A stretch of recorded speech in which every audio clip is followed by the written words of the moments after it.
ग्राम भारती सुनने वाला सगला किसान भाई बहना ने सगला श्रोतावा ने संगीतारो ने भरो राम राम सा। तो किसान भाई बहनों, बरसात रो मौसम शुरू हो गयो है और बहुत ही चोखी बात है कि कई जगह पे अच्छी चोखी बिरखा हो रही है और मौसम विभाग भी कहो है कि अब के बिरखा रा आषाढ़ चोखा दिख रहा है। तो बहुत बढ़िया बात है। तो आपने किसान भाई बहना वास्ते भी और आपने लोगा वास्ते भी कि मौसम भी थोड़ो बढ़िया रहसी, पर ध्यान राखनो पूरो सावचेती राखनी इन मौसम रे मायने बहुत जरूरी है। पर सबू पहले आपने कोई भी बात बतावा उनसे पहले गुरु पूर्णिमा रो पर्व आज मनायो जा रहा है, तो आपने भी बहुत बहुत बधाई हो। और गुरु पूर्णिमा रो मतलब है कि आपने जो भी गुरु जका ने माना हा वाणो सम्मान करा। और सबू बड़ा गुरु तो अपने जीवन में अपना माता पिता और बहुत कुछ सिखावन वास्ते अपनो पर्यावरण अपनो प्रकृति जकी है बा अपनो सबू बड़ो गुरु होया करे। और अन्नदाता आप लोग हो तो आप बड़र तो ये चीज ने कुण जाने है कि धरती माता जकी है बा आपा ने बहुत कुछ सिखावे और बहुत कुछ देवे है और बिना शर्त के देवे है। तो आपा ने भी ध्यान रखना जरूरी है कि आपा मृदारी जांच कराता रवा, उनमें कौन सा पोषक तत्वारी कमी हो रही है इनरो भी आपा ध्यान रखा। हमेशा ध्यान रखा कि भाई बढ़िया अपनी जी धरती री उपज है बा चोखी हुए और कीटनाशकों रो कम उपयोग करा। कोशिश आई करा कि प्राकृतिक तरीके आपा ने जो भी संसाधन मिलया है वाणो आपा उपयोग करा। नवी तकनीक रो भी आपा ने ज्ञान होना चाहिए, बिरो इस्तेमाल भी आपा ने करना चाहिए, पर समय देखते हुए कि अबार थोड़ो आपा सावचेती बरता। पहले ही आपा एक महामारी गुजर रहा हाँ तो कठिन स्वास्थ्य रो ध्यान रखना जरूरी है। तो कम से कम आपा पेस्टिसाइड है कीटनाशक है थोड़ा कम काम में लेवा और आपने धरती ने जैविक खेती जकी है उन्हों ज्यादा उपज बढ़ावा। हम बाता तो घनी होगी सा, लेकिन बाता करता करता हमारो फर्ज बने है और आप भी उड़ीक कर रहे हो कि एक चोखो सो गीत सुनने मिलेला। तो बिल्कुल देरी नहीं है, आप सुनो एक बढ़िया सो गीत और थोड़ा सा संदेश। बिजली गिरने से जुड़े तथ्यों की जानकारी आपकी जान बचा सकती है। मिथ्या, बिजली केवल सबसे ऊंची वस्तु पर प्रहार करती है।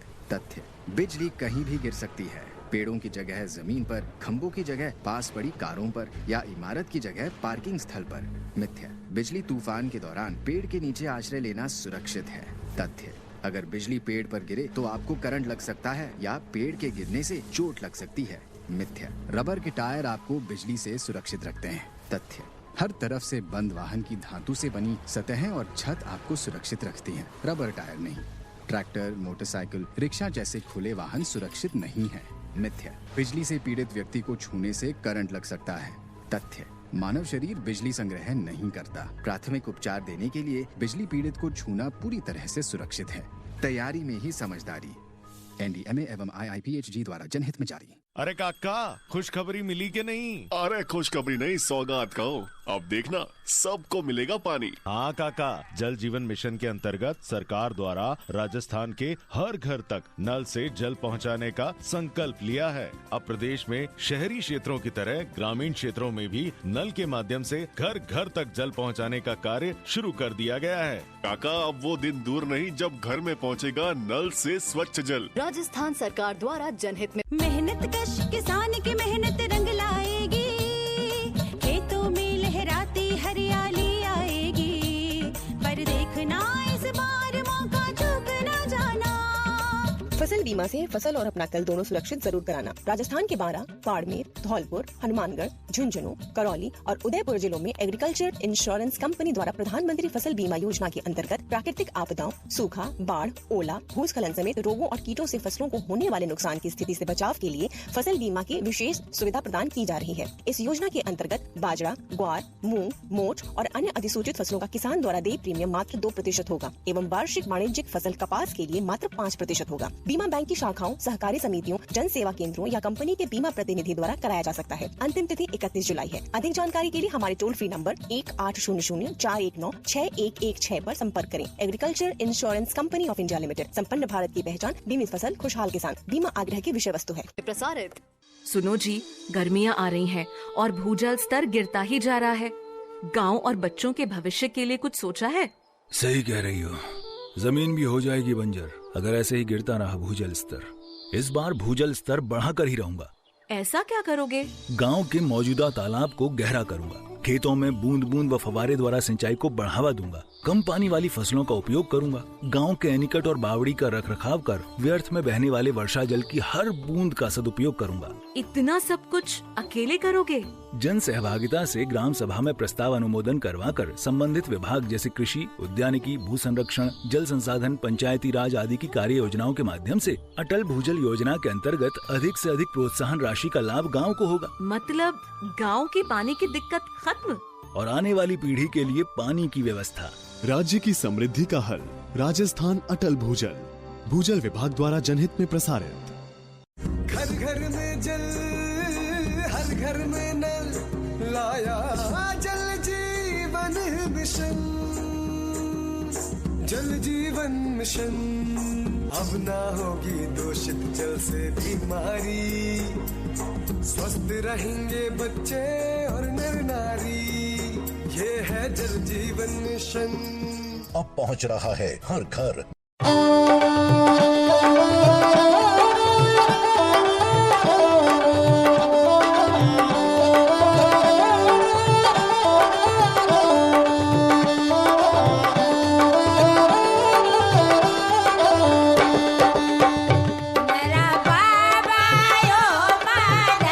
जियो राज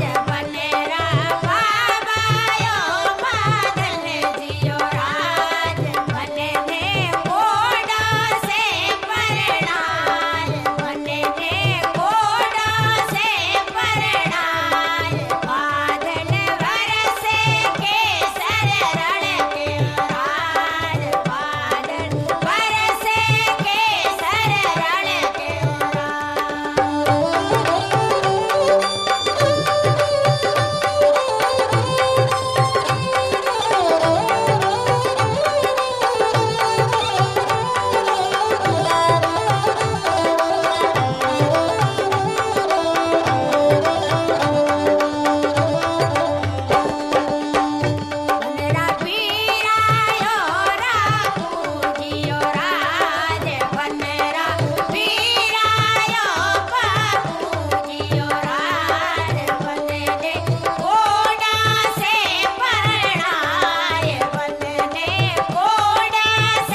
तो भाई आपने गीत किसोक लाग्यो, मने तो बहुत बढ़िया लाग्यो और स्टूडियो में बैठे बैठे ही मारो तो मन खुश हो गयो। तो बिल्कुल आपने भी गीत बहुत चोखो लाग्यो वेला, आई आस रखा हाँ। और देखो सा संदेश भी बहुत जरूरी है, अभी आपने बहुत चोखी बात बतावे है, जगह आपने बहुत सारी बातों रो ध्यान पड़े है। और अब बिल्कुल देरी नहीं करा हाँ, आपने जानकारी भी दिला वाला, तो अपनी भूमिका बहन आगी है जानकारी लेर। तो भाई भूमिका आपने जानकारी दे रही है पशुओं में टीकाकरण किया करा, और आज जानकारी आपने दिलवा रहा है बुद्धा राम जी की कहानी सु। तो सुना आज जानकारी। कार्यक्रम सुनने वाले सभी किसान भाई बहनों को राम राम सा। किसान भाई बहनों, आज हमारे साथ कार्यक्रम में जुड़े हैं बुद्धा राम जी। आपका कार्यक्रम में बहुत बहुत स्वागत। बहुत बहुत धन्यवाद। और जिनसे आज हम बातचीत करने जा रहे हैं पशुओं में टीकाकरण। तो अगर बात करें पशुओं में टीकाकरण, तो पशुओं में टीकाकरण इसके क्या क्या लाभ हो सकते हैं? देखिए, सबसे ज्यादा बेनिफिट और उद्देश्य यही टीकाकरण का है कि पशुओं में रोग प्रतिरोधक क्षमता बढ़ती है। जिस प्रकार से रोग प्रतिरोधक क्षमता एंटीबॉडीज का निर्माण करती है, और अनेक प्रकार के जो रोग होते हैं पशुओं में, अनेक जैसे रोग, कुछ रोग एक पशु से दूसरे पशु में भी फैलते हैं, कुछ रोग वहाँ के वातावरण के अनुसार होते हैं। उन रोगों के प्रति उनमें रोग प्रतिरोधक क्षमता शरीर में डेवलप करने के लिए टीकों की अति आवश्यकता होती है। और ये इससे अनेक प्रकार के लाभ भी है, जैसे इनके अलावा जो गोली दवाई होती है वो बहुत महंगी होती है, और टीकाकरण राजस्थान गवर्नमेंट केंद्र सरकार के द्वारा भी दिया जाता है, मुफ्त में दिया जाता है, इसलिए ये आर्थिक रूप से सस्ती भी है, और ये शरीर में कम समय में अधिक अपना प्रभाव डालते हैं। इसके लिए टीकाकरण अति आवश्यक है। टीकाकरण अनेक अलग अलग समय पर किया जाता है। मुख्य टीकाकरण किया जाता है वो वर्षा ऋतु से पहले किया जाता है, और वर्षा ऋतु के समाप्ति के बाद भी किया जाता है।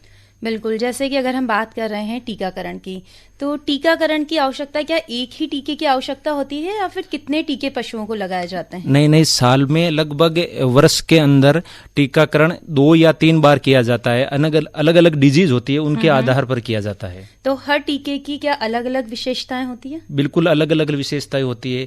कुछ उनका साइड इफेक्ट अलग होता है, कुछ अलग होता है। इस प्रकार से उनके अलग अलग लाभ है, अलग अलग उनका समय अवधि है, किस टीके को कितने समय में देना चाहिए, उनके बीच में कितना अंतराल रखना चाहिए, ये सब निश्चित है। बिल्कुल। तो जैसे कि बुद्धा राम जी, अगर हम बात करें उन टीकों की कि कौन से टीकों की क्या क्या विशेषताएं होती है, इसके बारे में थोड़ा बताइए। जैसे जिस प्रकार से खुरपका एवं मुंह पका डिजीज होता है, उसका मुख्य टीका होता है टेट्रालेट का टीका होता है। वो मुख्य रूप से पशुओं के चमड़ी के नीचे दिया जाता है, और 10 ml के रूप में दिया जाता है, और ये वर्ष में 1 बार दिया जाता है। इससे पशुओं के उस समय का जो शरीर है, वो उनका शरीर में जिस प्रकार उनके खुरपका और मुंहपका में उनके छाले हो जाते हैं, तो छालों के ऊपर भी कभी कभी छिटका जाता है, जिससे उनमें रस्सी नहीं बढ़ती है, अनेक प्रकार के फैलने की संभावनाएं कम रहती है। इस प्रकार से अलग अलग लाभ है। ये तो हुआ एक टीका। अगर बात करें उन सभी टीकों की कि कौन सा टीका की क्या विशेषताएं होती है, और वो टीके कितने समय के अंतराल में पशुओं को लगाए जाते हैं? जैसे खुरपका और मुंहपका टीका है वो वर्ष में 1 बार दिया जाता है। इसी प्रकार दूसरा ये जो खुरपका है मुंहपका है विषाणु जनित रोग है। उसके अलावा दूसरा रोग की अपन बात करते हैं गलगोंटू की बात करते हैं, तो गलगोंटू का मुख्य टीका है वो एलम का टीका होता है। ये हेमोरिज सेप्टिसीरिया नामक जीवाणु द्वारा होता है। ये टीका मुख्यतः 5 ml दिया जाता है, और वर्ष में 2 बार दिया जाता है। एक तो बारिश की जब शुरुआत होती है उससे पहले दिया जाता है, और दूसरा टीका इसे बारिश जैसे ही कंप्लीट होती है, अलग ऋतु आती है, तब दिया जाता है। ये 5 ml दिया जाता है, और ये जो चमड़ी है उसके अंदर दिया जाता है। इससे पशुओं में गलगोटू मतलब सांस लेने में तकलीफ आती है। जब वो पशु सोते हैं तो खर खर की आवाज आती है, अत्यधिक तेज बुखार आ जाता है। उनको नियंत्रित करने के लिए ये एलम का टीका दिया जाता है। तो ये टीके क्या, अगर जैसे हमारे पशुपालक भाई हैं, तो पशुपालक भाइयों को किस तरह से ये टीके पता लग पाएंगे कि कितने अंतराल में पशुओं को कौन सा टीका दिया जाना चाहिए? अच्छा, जिस प्रकार पशु भाइयों को हमारे कृषि विज्ञान केंद्र है जो सारे यूनिवर्सिटीज के अंदर आते हैं, उन कृषि विज्ञान केंद्र में प्रत्येक मंथ में एक बार इनकी कार्यशाला रखी जाती है, और उस क्षेत्र में जितने भी गांव आते हैं उनको उत्कृष्ट किसानों को बुलाकर उनको जानकारी दी जाती है, और उनको प्रेरित किया जाता है, तथा राजस्थान सरकार और केंद्र सरकार की जो भी योजनाएं हैं पशु के, उनके बारे में बतलाया जाता है। बिल्कुल। क्या अगर बात करें हमारे सरकार की, तो सरकार संबंधित क्या कोई ऐसे कार्यक्रम चलाए जाते हैं? बिल्कुल कार्यक्रम चलाए जा रहे हैं। अभी केंद्र सरकार ने हाल ही में एक पशुओं के लिए भी एम्बुलेंस की सुविधा की है, बहुत ही अच्छी, किसानों के लिए बहुत इम्पोर्टेंट है। ये इसकी घोषणा की है माननीय अनुराग जी ठाकुर साहब ने। और इसके अंदर 3 योजना है। एक तो पशुधन विकास योजना, एक राष्ट्रीय गोकुल मिशन, एक नेशनल एनिमल डिजीज। इन तीनों के अंदर वहां के गांवों में जो भी पशु होता है, उनमें जो छोटे कंपाउंडर होते हैं उनकी जानकारी देंगे एम्बुलेंस को, और वहां पर एम्बुलेंस खुद आएगी और वहां के जो भी पशु है उनके बारे में, जो ज्यादा क्षतिग्रस्त है, ज्यादा वो चलने में असमर्थ है, उन पशुओं का वहां घर पे आके टीकाकरण करेगी। और जैसे पशु के चोट लगी हो तो उसकी वो पट्टी वगैरह करेगी। इसलिए ये योजनाएं बहुत अच्छी चलाई है। और एम्बुलेंस की सुविधा, बिल्कुल, मतलब जो हमारे पशुपालक भाई हैं, अगर वो उनको पता भी ना लग पाए कि कौन सा टीका किस समय किया जाता है, तो सरकार द्वारा चलाए गए कार्यक्रमों के द्वारा वो इन सभी को जानकारी प्राप्त कर सकते हैं। जैसे कि बुधाराम जी, अगर बात करें रोगों की, तो पशुओं में कौन कौन से रोग होते हैं और जो उनको जो टीके लगाए जाते हैं, कौन सा टीका कौन से रोग को रोकने के काम में आता है? जैसा कि मैंने पहले बताया कि जैसे मुख्य है खुरपका एवं मुंह पोका। खुरपका ये विषाणु जनित रोग है। इस रोग के अंदर शरीर एनिमल के शरीर के हाथ एवं पांव सूजन आ जाते हैं और मुंह सूज जाता है। उनको चलने में बहुत दिक्कत होती है, अत्यधिक तेज बुखार आ जाता है और वो कंपान मारने लग जाते हैं। उसके लिए टेट्रालेट का टीका दिया जाता है। ये 10 ml दिया जाता है और वर्ष में 1 बार दिया जाता है। और किसान भाइयों के इस खुरपका एवं मुंहपका के लिए अभी राजस्थान सरकार ने एक योजना चलाई। उसके अंदर खुरपका एवं मुंहपका के लिए 2 फेज बनाए गवर्नमेंट ने, राजस्थान गवर्नमेंट ने। 15 जिलों का टीकाकरण होगा, वो फर्स्ट फेज में होगा, और लास्ट के 18 जिलों का सेकंड फेज में होगा। और जो 15 फेज का जो टीकाकरण है वो 21 सितंबर से 4 नवंबर तक होगा, और सेकंड फेज का टीकाकरण है वो 12 अक्टूबर से 25 नवंबर तक होगा। इस प्रकार राजस्थान में संपूर्ण जिलों में टीकाकरण किया जाएगा, क्योंकि मुख्य जो बीमारी है खुरपका मुंहपका है। इससे दोबारा मनुष्य में भी रोग हो सकते हैं, इनके संपर्क में आने पर अनेक प्रकार के रोग हो सकते हैं। इसलिए खुरपका एवं मुंहपका को कंट्रोल करने के लिए राजस्थान सरकार ने अच्छा कदम उठाया। बिल्कुल। अगर बात करें सभी टीकाओं के शुल्क की, तो सभी जो टीके हैं सरकार द्वारा निःशुल्क लगाए जाते हैं या फिर सभी टीकों के लिए जो राजस्थान सरकार ने 2 मिशन बनाए हैं उसके लिए ये बिल्कुल फ्री ऑफ कॉस्ट है। इसका कोई शुल्क नहीं है और कोई पैसे नहीं है। ये बल्कि वहाँ आके फ्री में दिए जा रहे हैं। किसानों के पास आके किसानों को और जानकारी दी जा रही है और उनको अतिरिक्त डोज भी दी जा रही है खुद को लगाने के लिए। अगर बात करें मुख्य पशुओं में लगने वाले मुख्य टीकों की, तो कौन से टीके मुख्य हैं और वो पशुओं को लगाए जाने बहुत जरूरी है? टेट्रालेट का टीका सबसे महत्वपूर्ण माना जाता है। उसके अलावा एलम का टीका भी माना जाता है, क्योंकि ये जीवाणु जनित रोगों को कंट्रोल करता है। उसके अलावा जैसे कुछ गर्भपात संक्रमण भी हो जाता है कुछ पशुओं में, उन पशुओं में भी एक कॉटन 19 स्ट्रेन का टीका आता है, जो मुख्यतः बहुत इंपॉर्टेंट हो जाता है, क्योंकि उनके जो शरीर में गर्भ धारण नहीं हो पाता, उनके शरीर में गर्भ धारण करने के लिए ये एंटीबॉडीज का निर्माण करता है। कॉटन 19 स्ट्रेन है। ये 4 से 8 महीने की मादा पशुओं को दिए जाते हैं। बिल्कुल। अगर बात करें सभी टीकों की अवधि की, जी, तो इनके बारे में थोड़ा सा विचार करिए। देखिए, अवधि की बात करते हैं तो अपन जैसे कुछ वहाँ के सिम्टम दिखाई देने लग जाते हैं एनिमल में। उन सिम्टम्स दिखाई देने पर पहले ही मुख्यतः ऋतुओं के आधार पर टीकाकरण कर देना चाहिए। बारिश आ रही है, वर्षा के पहले मुख्य रूप से टीकाकरण करना ही चाहिए, चाहे वो पशु बीमार हो या नहीं हो, लेकिन टीकाकरण बहुत उचित है। इससे एनिमल में मिल्क प्रोडक्शन भी बढ़ेगा और जल्दी गाभिन हो जाएंगे। इसलिए टीकाकरण बहुत इंपॉर्टेंट प्रक्रिया है। बिल्कुल बोधाराम जी, जैसे कि बात चल रही है पशुओं में टीकाकरण की, तो पशुओं में टीकाकरण लगने के बाद हमारे पशुपालक भाइयों को उनको घरेलू सावधानी किस तरह से रखनी चाहिए? देखिए, घरेलू समस्या में सबसे पहले उनको जो अपने घर पे अभी वर्षा ऋतु में जो चारा होता है रिच का, उनके साथ साथ उनको सूखा चारा भी देना चाहिए। जिस प्रकार से जैसे खाकला होता है गांव में, उसको भी देना चाहिए। और उनके अलावा मुख्य रूप से पानी उनको बार बार पिलाना चाहिए, अलग अलग रूप से पानी पिलाना चाहिए, अलग अलग जगह पर पानी पिलाना चाहिए। और उसके अलावा टीकाकरण के बाद में जस्ट टीका लगाते हैं, और जैसे संक्रमण गर्भपात का टीका लगाते हैं तो उसमें पशुओं को 1 घंटे से 1.5 घंटे के अंतराल में उनको बैठने नहीं दिया जाता है, उनका विशेष रूप से ध्यान रखा जाता है, उनको बाद में पानी पिलाया जाता है। एक पशुओं का जो आवास होता है वह आवास में साफ सफाई मुख्य है और उनके जो प्रकाश और वायु का आगमन है वो सही तरीके से होना चाहिए, वो आसपास की सफाई अच्छी होनी चाहिए और उसके अलावा उनके बैठने की जहाँ व्यवस्था है वहाँ पर बलुई दोमट मृदा होनी चाहिए क्योंकि वो बैठने में आसानी होती है। बिल्कुल सही बात है। जैसे कि अभी आपने बताया वर्षा ऋतु, और वर्षा ऋतु का समय भी चल रहा है और सबसे ज्यादा नुकसान हमारे पशुपालक भाइयों को जरूरत होती है कि वर्षा ऋतु में हमारे पशुओं का ध्यान रखें। तो वो कौन कौन सी सावधानियां हैं जो हमारे पशुपालकों को रखनी चाहिए? देखिए, सबसे पहले वर्षा ऋतु के दौरान टीकाकरण तो है ही, टीकाकरण के अलावा जैसे अपन भेड़ की बात करते हैं तो भेड़ की जो उनकी ऊन की कटाई है वो वर्षा ऋतु के पहले कर देनी चाहिए। एक पशुओं में जो खुर होता है पाँव के आगे उनकी कटाई कर देनी चाहिए। उसके अलावा उनको वर्षा ऋतु के पहले उनको पोषक तत्व भी दिए जाते हैं, उनका भी विशेष रूप से ध्यान रखना चाहिए। बिल्कुल मैम, इस प्रकार टीका दिया जाता है। और एक होता है लंगड़ा बुखार जो एलम है, मुख्य रूप से उसको झेरवाद या काला बुखार भी कहते हैं। ये भी मुख्य रूप से आजकल राजस्थान के पशुओं में बहुत ज्यादा फैलता है। इसका भी एक एलम का टीका दिया जाता है, वर्ष में एक बार दिया जाता है और वर्षा ऋतु के पहले दिया जाता है। ये भी बिल्कुल सही बात। और वैसे तो समय हो चला है और चलते चलते क्या आप हमारे किसान भाई बहनों को कोई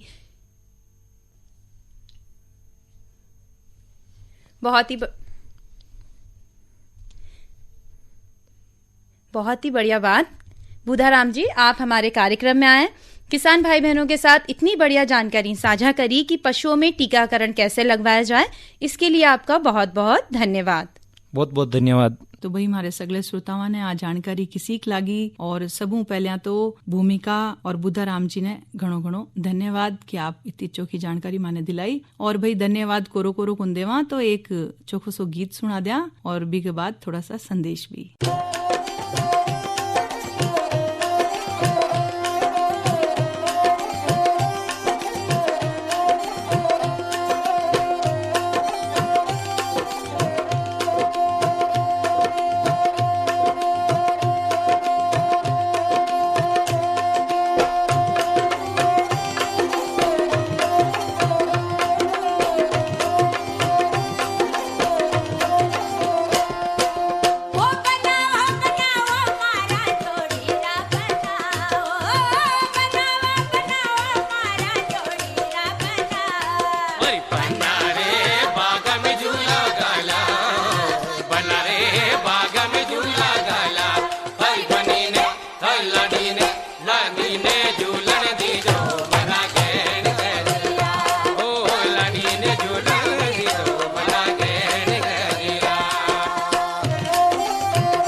राजस्थान के नागरिकों का स्वास्थ्य बेहतर बनाने और राज्य में औषधीय पौधों के संरक्षण तथा उपयोग को बढ़ावा देने के लिए घर घर औषधि योजना शुरू की जा रही है।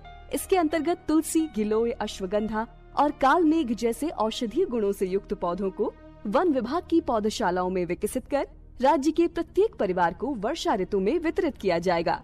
साथ ही पौधों के संरक्षण एवं औषधीय उपयोग की जानकारी भी दी जाएगी। आइए राजस्थान सरकार की इस योजना से जुड़े और अपने को स्वस्थ रखें। सूचना एवं जनसंपर्क विभाग राजस्थान द्वारा प्रसारित। सुनो जी, गर्मियाँ आ रही हैं और भूजल स्तर गिरता ही जा रहा है। गांव और बच्चों के भविष्य के लिए कुछ सोचा है? सही कह रही हो, जमीन भी हो जाएगी बंजर अगर ऐसे ही गिरता रहा भूजल स्तर। इस बार भूजल स्तर बढ़ाकर ही रहूंगा।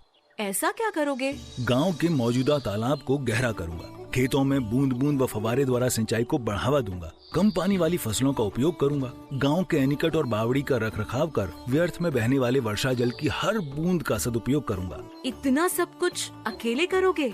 जन सहभागिता से ग्राम सभा में प्रस्ताव अनुमोदन करवाकर संबंधित विभाग जैसे कृषि, उद्यानिकी, भू संरक्षण, जल संसाधन, पंचायती राज आदि की कार्य योजनाओं के माध्यम से अटल भूजल योजना के अंतर्गत अधिक से अधिक प्रोत्साहन राशि का लाभ गांव को होगा। मतलब गांव की पानी की दिक्कत खत्म और आने वाली पीढ़ी के लिए पानी की व्यवस्था।